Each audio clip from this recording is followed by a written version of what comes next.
कंबर में कार ते फायरिंग दौरान कोर्ट मां वापस मोटंदड़ औरत धीअ समेत मारिजी वई, जॾहिं त ॿी धीअ ज़ख़्मी थी पई आहे। मोटरसाइकिल सवार हथियारबंदनि बाईपास वटि कार ते फायरिंग करे ॾिनी।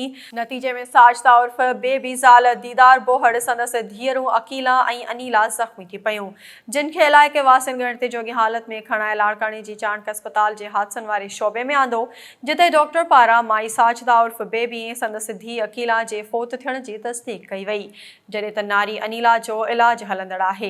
उन मौके ते तालके कंबर जे ॻोठ बोहड़ जे रहवासी मक़तूला औरत जे पुट जमील बोहड़ सहाफ़िन खे ॿुधायो त असां कंबर सेशन कोर्ट मां हाज़िरी तां कार में सवार थी वापसि अची रहिया हुआसीं त रस्ते में बाईपास ते संगावती मामले तां बासर चाचनि अहमद अली बोहड़, रहमत अली, मीरल बोहड़ ऐं ॿियनि असांजी गाॾी मथां फायरिंग कई। संदसि चवण हो त फायरिंग में मुंहिंजी अमड़ साजिदा उर्फ बेबी ऐं भेण अकीला क़तल थी वयूं ऐं ॿी भेण अनीला ज़ख़्मी थी पई आहे, जॾहिं त फायरिंग दौरान आउं मौजज़ाने तौरु महफ़ूज़ रहियसि।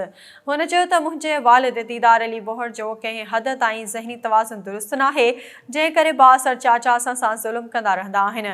अॼु त हुननि मूंखे यतीम करे छॾियो आहे। हुन IG Sindh, DIG Larkana, SSP कंबर शदात कोट ऐं ॿियनि वसवारनि खे अपील कई त मामले जो नोटिस वठी जवाबदारनि ख़िलाफ़ कार्रवाई करण सां गॾु खेनि गिरफ़्तार करे अमड़ ऐं भेण जे क़त्ल जो केस दाख़िल करे सज़ा ॾेई इंसाफ़ कयो वञे।